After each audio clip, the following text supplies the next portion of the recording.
Salmon, aka Diz, and this is the Force Always.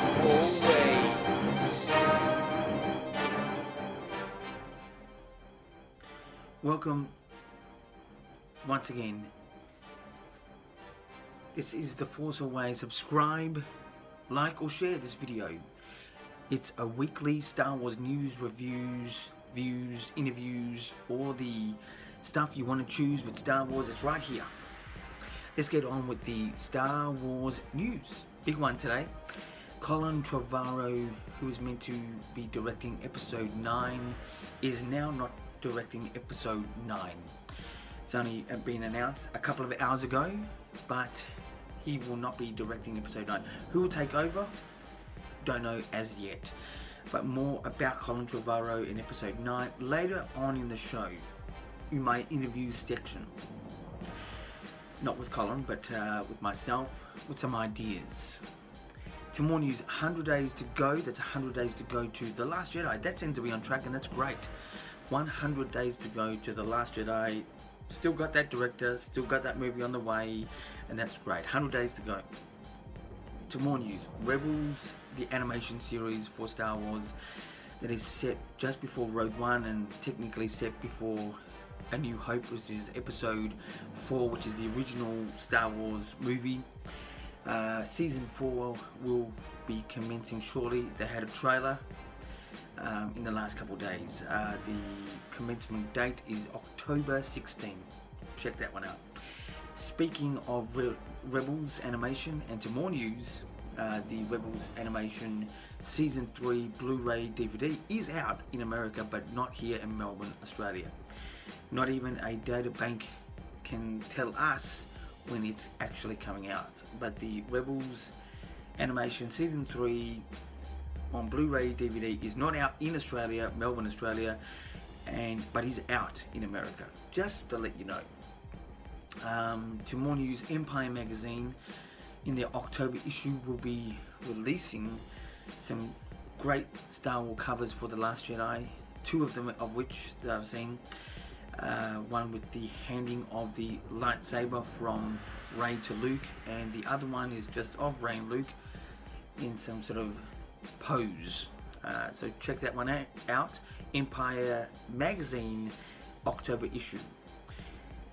To more news, a new figure for The Last Jedi that's technically Wave 1 is going to be released. It's General Leia. Check that one out. That will be a very hard to get one. I'd like to tell you more information about this, but the disaster that the Force Friday has been around Melbourne, so uninviting. Some of their displays and some of the major retailers here. I couldn't tell you even when or where you could get this particular figure. But anyway, so check that one out. General Leia for the Wave 1 of The Last Jedi may appear in Melbourne, Australia, but you'll definitely get that in America. Check that one out. To more news, there's been a lot of Star Wars blips this week. Blips are little animation pieces on StarWars.com, sort of possibly promoting sort of up-and-coming characters, especially for The Last Jedi. The great sort of fun pieces of entertainment. So check out the Star Wars blips on StarWars.com. That's the news for this time around. Let's get into the views. Views is not about predictions, but my storyline ideas. This time around, I want to talk a bit more, which I've talked about before, but because season 4 is upon us, I thought I'd bring it up again. But Sabine Wren, who's a part of the Rebels team in the Rebels animation, would be great if her character or her surname or her family or something with that Ren was connected with the Knights of Ren that we know of in Force Awakens episode 7. Even though they're spelt differently, it would be great if there was some sort of connection.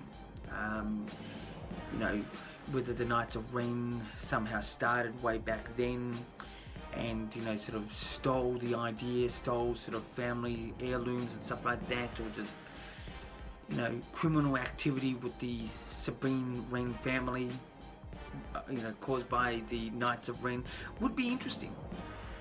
So that's a storyline idea. It's very brief, but I'd like to see some sort of connection made. And that's not a prediction, it's just a storyline idea on my behalf, connecting Sabine Wren and her family with the Knights of Ren.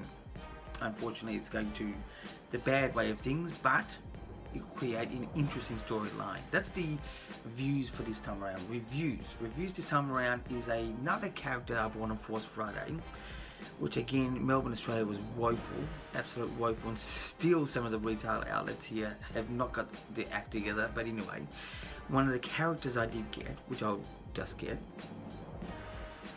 is this. It's DJ. DJ, a Funko character. It's great. Here he is. I give him 8 out of 10.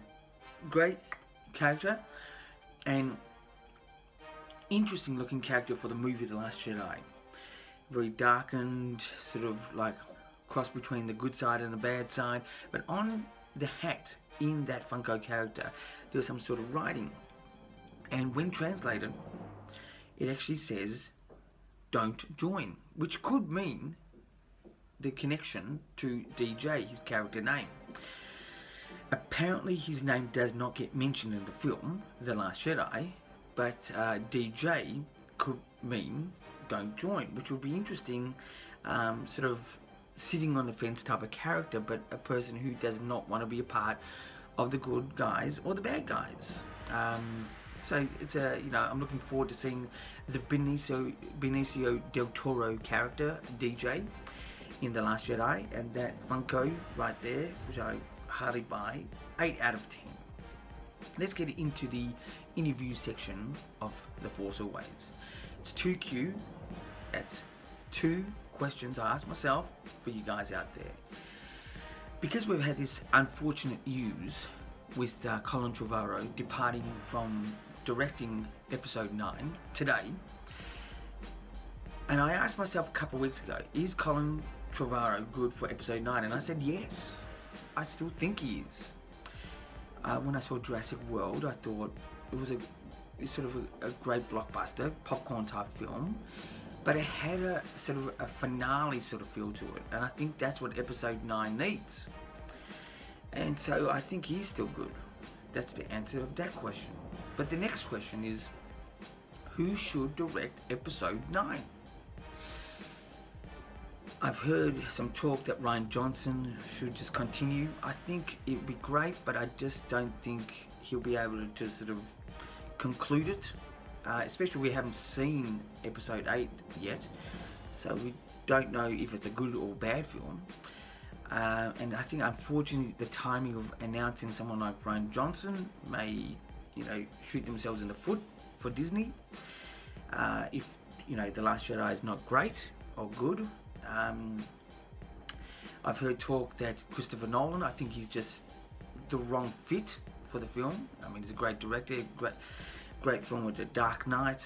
I thought the intro of the Rise of the Dark Knight, I think that was called, was The Dark Knight Rises, sorry, was great. The intro was great. The rest of the film was okay. Who should direct Episode 9? I think there's 2. I'd like to see Matt Reeves.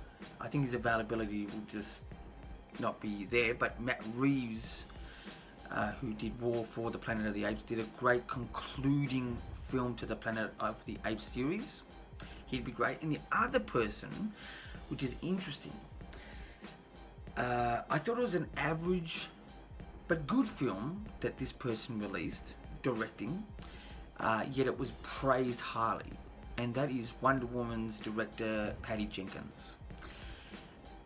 Not because one of the lead characters is a girl, but I think it would be interesting to see a female direction in a Star Wars film.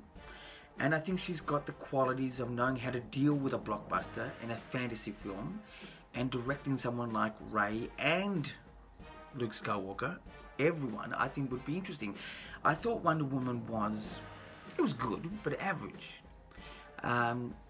Maybe she can really rock it for Episode 9. Don't know. But that's my two choices that I'd like to see possibly take on the reins to do episode 9. Unfortunately, Colin Trevorrow is no longer, which I thought was, I think, a good choice. What Star Wars or Lucasfilm need to do now is just stick with that director to the end. What a day. But anyway, so that's my answer. Who should direct episode 9? Matt Reeves or Patty Jenkins is my choice. So that's the show this time around. Wishingly nothing bad will happen till the next time. But until next time, keep rocking.